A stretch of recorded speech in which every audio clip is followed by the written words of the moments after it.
ದೇಶ ಪ್ರೇಮಿ, ಪ್ರಜಾಪ್ರಭುತ್ವದ ಉಳಿವಿಗಾಗಿ, ಪ್ರಜಾಪ್ರಭುತ್ವದ ನಿಜವಾದ ಬೇರು ಜನರ ಓಟಿನಲ್ಲಿದೆ.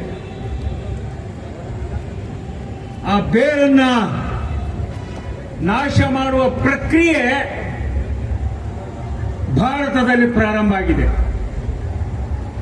13 ರಾಜ್ಯಗಳಲ್ಲಿ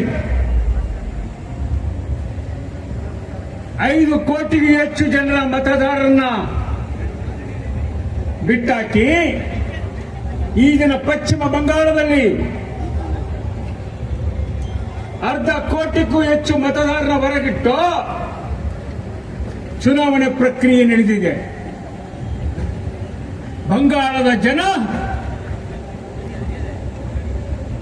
ಪರದೇಶಗಳ ತರ ಬೀದಿಯಲ್ಲಿ ಹೋರಾಟ ಮಾಡತಕ್ಕಂತ ಇಂಥ ವಿಶೇಷ ಸಂದರ್ಭದಲ್ಲಿ ಕರ್ನಾಟಕದಲ್ಲಿ ಸಮಸ್ತ ಸಂಘಟನೆಗಳು, ರೈತ ಚಳವಳಿ, ದಲಿತ ಚಳವಳಿ, ಕಾರ್ಮಿಕ ಚಳವಳಿ, ಯುವಜನ ವಿದ್ಯಾರ್ಥಿ ಚಳವಳಿಗಳು, ಹಾಗೆಯೇ ಅಲ್ಪಸಂಖ್ಯಾತರ ಮತ್ತು ಲಿಂಗತ್ವ ಅಲ್ಪಸಂಖ್ಯಾತರ ಸಮಗ್ರ ಯಾರ್ಯಾರು ಪ್ರಜಾಪ್ರಭುತ್ವ ಉಳಿಬೇಕು ಅಂತಕ್ಕಂಥ ದೇಶ ಪ್ರೇಮದ ಈ ಚಳವಳಿಗಾರಿಯಲ್ಲಿ ಸೇರಿದ್ದೀವಿ.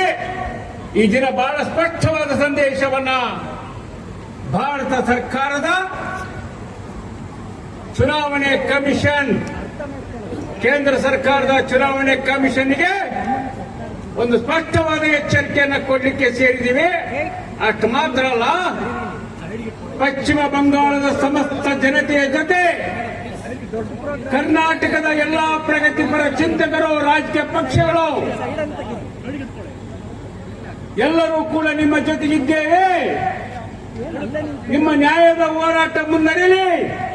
ಈ ಹೋರಾಟಕ್ಕೆ ಸಮಗ್ರವಾಗಿ ನಾವು ನಿಮ್ಮ ಜೊತೆ ಇರ್ತೀವಿ ಅಂತಕ್ಕಂಥ ವಿಚಾರವನ್ನು ಹೇಳ್ತಾ ಸೇರಿರ್ತಕ್ಕಂಥ ಸಮಗ್ರರಿಗೂ, ವೇದಿಕೆ ಮೇಲಿರ್ತಕ್ಕಂಥ ಎಲ್ಲರಿಗೂ, ವಿಶೇಷವಾಗಿ ಈ ಕಾರ್ಯಕ್ರಮದ SIR ವಿರೋಧಿಸುವಂತ ಮತ್ತು ಪಶ್ಚಿಮ ಬಂಗಾಳದ ಜನತೆಯ ಜೊತೆ ನಾವೆಲ್ಲ ಇದ್ದೇವೆ ಅಂತಕ್ಕಂಥ ಸಂದೇಶವನ್ನು ನೀಡತಕ್ಕಂಥ ಈ ಬೃಹತ್ ಸಮಾವೇಶ, ಇಲ್ಲಿ ಭಾಗವಹಿಸಿರ್ತಕ್ಕಂಥ ಎಲ್ಲರಿಗೂ ಹೃದಯಪೂರ್ವಕವಾದ ಸುಸ್ವಾಗತವನ್ನು ಬಯಸಿ ನನ್ನ ಸುಸ್ವಾಗತ ಭಾಷಣವನ್ನು